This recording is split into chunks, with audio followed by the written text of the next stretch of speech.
नमस्ते पेरेंट्स। क्या 7-8 घंटे की नींद हमारे बच्चों के लिए ज़रूरी है? क्या कुछ नींद दोपहर को लेके बाकी की नींद रात को ले सके तो क्या नींद पूरी हो जाएगी बच्चों के लिए? क्या नींद पूरी ना होने पे बच्चों को कोई प्रॉब्लम आती है, कोई दिक्कत होती है? सबसे पहले देखते हैं स्लीप कम होने पे क्या प्रॉब्लम्स आ सकती है। Now let's talk about what are the serious problems that can occur if regular sleep cycle is not followed by children. Mainly academic or cognitive problems can occur like poor attention and concentration, forgetfulness, slow processing speed, drop in academic efficiency. These are the kids who are sitting with books for hours but nothing goes on.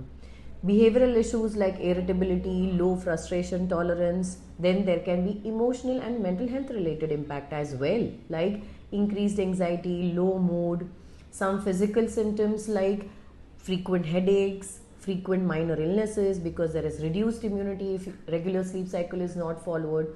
There are even growth and metabolic effects like disruption of growth hormone secretion, now which is usually secreted in your deep sleep pattern. Altered appetite because you're up late and you get more cravings. Then there are certain long-term consequences like long-term persistent academic difficulties, emotion regulation difficulties, increased risk of mood disorders, especially for kids in adolescence and teenage. हमारे paediatric neurologist से भी सुनते हैं।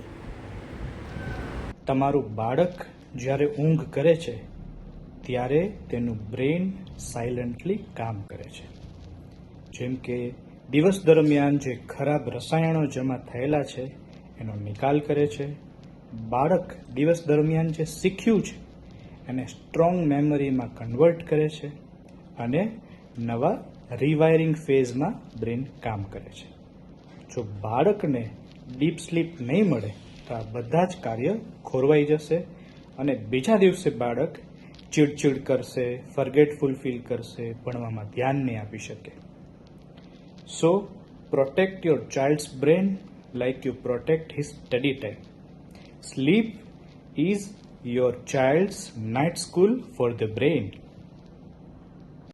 कब सोना कब नहीं सोना जानते हैं हमारे एमडी एक्सपर्ट से। નમસ્તે દર્શક મિત્રો, હું ડૉક્ટર ધર્મેશ ઓઝા. હું એમડી પીડિયાટ્રિશિયન છું રાજકોટમાં ડિવાઇન હોસ્પિટલ ખાતે બાળકોને નિષ્ણાત તરીકે ફરજ નિભાવું છું. આજનો આપણો ચર્ચાનો વિષય બહુ રસપ્રદ છે, ઊંઘ. હવે ઊંઘ નાના બાળકોથી માંડી અને ટીનેજર સુધી આપણી માટે બહુ મહત્ત્વનો પાસું ધરાવે છે, કારણ કે ઊંઘ સાથે ડાયરેક્ટલી મેમરી સંકળાયેલી છે, ઊંઘ સાથે બાળકનો શારીરિક અને માનસિક વિકાસ સંકળાયેલો છે. જો આપણે રાજકોટ માટે તો આ પ્રશ્ન બહુ મહત્ત્વનો છે, કારણ કે આપણે રાજકોટમાં બપોરે ઊંઘનું પ્રમાણ આપણે બહુ ફેમસ છે, પણ સાચી ઊંઘ જે આપણા સર્કેડિયન રિધમ પ્રમાણે રાત્રે લેવી જરૂરી છે. દિવસ ભાગમાં આપણે નેપની જોગવાઈ છે કે બાળક જો 30 મિનિટ માટે નેપ લે તો એ બાળકના માનસિક અને શારીરિક હેલ્થ માટે સારું છે. બપોરના જો બાળક વધારે પડતું સૂવે તો બાળક વધારે બોજી અને વધારે આળસુ ફીલ કરે છે, જ્યારે 30 મિનિટમાં એકદમ રિચાર્જ અને ભણવા માટે કે શારીરિક પ્રક્રિયા કરવા માટે એ રેગ્યુલર રિચાર્જ થઈ શકે છે. આથી બપોરે ઊંઘનું પ્રમાણ અડધી કલાક જેવું હોવું જોઈએ, રાત્રે એણે મહત્ત્વની ઊંઘ લેવી જોઈએ. क्वालिटी स्लीप कितनी लंबी होनी चाहिए ये जानते हैं। હેલો, હું doctor Rishi Suchak, paediatrician and paediatric intensivist at Sanidhya children hospital. હવે સ્કૂલ ગોઈંગ ચિલ્ડ્રન હોય એને સ્લીપ એટલે કે ઊંઘના સમય કરતાં ઊંઘની પેટર્ન ખૂબ જ જરૂરી છે. 6 થી 16 વર્ષના બાળકોને કમસે કમ 9 થી 10 કલાકની કન્ટિન્યુઅસ ઊંઘ જરૂરી છે.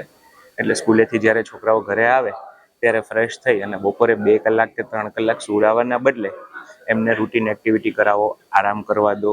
અને રાત્રે જો સવારે 7-8 વાગ્યાની સ્કૂલ હોય તો રાત્રે 9-9:30 વાગે મેક્સિમમ પથારીમાં સુવડાવી દો અને આદત પાડો કે 9 વાગ્યાથી લઈ અને સવારે 6 વાગ્યા સુધી એટલે કે ક્વોલિટી 9-10 કલાકની ઊંઘ એમને મળે, જેનાથી એનો આખો દિવસ અને સ્કૂલનો સમય એનર્જેટિકલી પાસ થશે અને સ્કૂલમાં એ ફોકસ્ડ રહેશે, કે જેનાથી ભણતર પણ સુધરશે અને એની સાથે સાથે થતી બધી એક્ટિવિટીઓમાં પણ સારી રીતે રસ લઈ અને આગળ વધશે.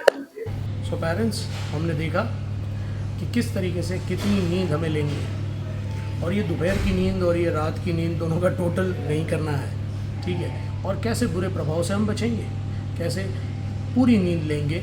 और अगर कोई सिस्टम है जिसमें हमारे बच्चों को पूरी नींद नहीं मिलती है तो प्लीज़ पेरेंट्स ऐसे सिस्टम से हमें बचना है, क्योंकि बच्चों की नींद से ही बच्चों का सही विकास होगा। That's it from Sunday with Suraj sir. नमस्ते।